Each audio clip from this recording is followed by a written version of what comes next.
me trying to be a victim. Like, what's this girl, Meghan Markle? Seemed like a nice lady, just complaining. I was like, didn't she hit the light skin lottery and still going on complaining? Acting all dumb like she don't know nothing. Going on Oprah, I didn't know. I had no idea how racist they were. It's the royal family. You didn't Google these motherfuckers? Rise to the British, stop what you are doing right now, because what I'm about to tell you is going to completely rewrite everything you thought you knew about Meghan Markle, her rise to the British royal family, and the web of connections that nobody... The biggest addiction in America is attention. We are addicted to attention. Easiest way to get attention is to be a victim. And I mean nobody in the mainstream press wants to talk about.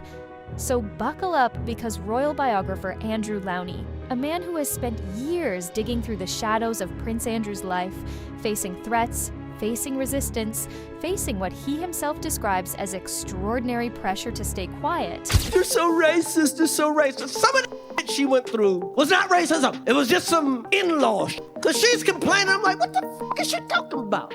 No, but they're so racist. They wanted to know how brown the baby's gonna be. I'm like, that's not racist. Cause even black people wanna know. Has now surfaced research that asks one very uncomfortable question. Did Meghan Markle and Prince Andrew move in the same elite social circles long before she ever laid eyes on Prince Harry? And wait. Because it gets so much wilder than that. It really does. Posting up pathetic pictures. This is me eating sushi. Like me. This is me 25 years ago when I was hot. Like me. Oh, it's fucking sad. So let's start at the very beginning, because 2013 is where this whole thing cracks open. Picture Toronto. Meghan Markle is on set filming Suits. She's not yet a household name. She's ambitious. She's social. She's building her network. And here's where it gets interesting, because Andrew Lowney's research allegedly places Prince Andrew in Toronto during that exact same period. Hey, it's the husband formerly known as Prince. Any luck getting a job? Oh, they had me driving for Uber Eats. Well, there were too many damn rules. Don't touch the food. Don't taste the food. Drive on the road. I'm sorry, Rowdy Weddy. And not just in Toronto, allegedly just a few blocks away from where Meghan was living. Now, is that a coincidence? Maybe. But here's the thing about coincidences in royal circles, darling. There are no coincidences, only stories that haven't been told yet. And Lowney isn't stopping at Toronto, because he's also pulling on threads that connect Meghan to New York's elite social scene. Babe, time to do our daily $250,000 sponsored Instagram post. I shouldn't have left the made-up nonsense. The Duchess of Sussex shared a photo of herself cuddling her daughter on Instagram, and a never-before-seen picture from her birth. Events where Princess Eugenie and Princess Beatrice were reportedly present. And suddenly, we're not talking about one accidental overlap. What is she talking about? She didn't know. It's the royal family. They're the original racists. We're talking about a pattern, a map of interconnected social worlds that keeps pointing back to the same people, the same rooms, the same parties. And now let me introduce you to a name you need to know, Marcus Anderson. She was hunting for a man in England. She wanted wealth and she wanted fame, and she targeted Harry. What is she talking about? I didn't know. That's like marrying into the Budweiser family and going, they drink a lot. Because Marcus Anderson is a senior figure at Soho House, he is one of Meghan Markle's closest and most trusted friends. And according to this narrative, we want privacy! We want privacy! Well, I just think some people might say that your Instagram-loving twife actually doesn't want her privacy. How dare you, sir? My Instagram-loving twife has always wanted her privacy! 5 minutes later.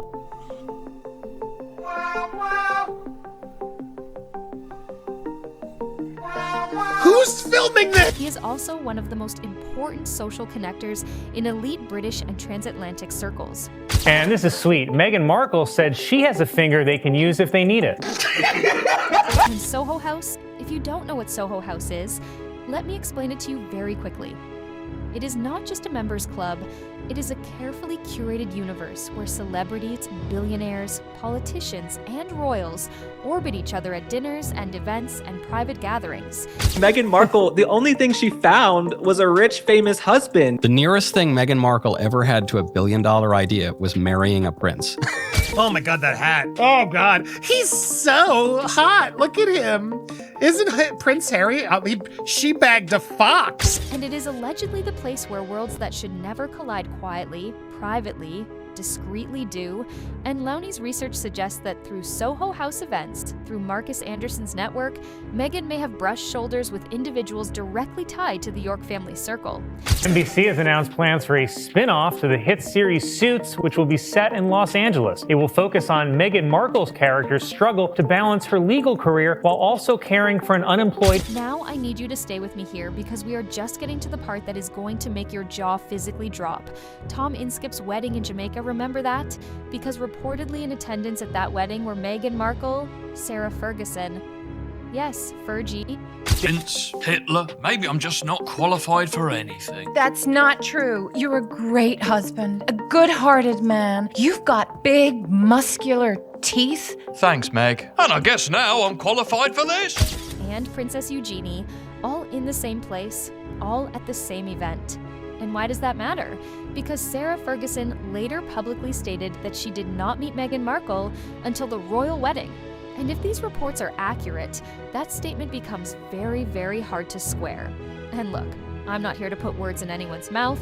I'm here to put the receipts on the table and let you decide what you think. Millions from Netflix for no one knows what. Put it with the... That you don't call another human being your husband. Today, Suits actress Meghan Markle married some unemployed dude who still lives with his... Because that is exactly what we do here.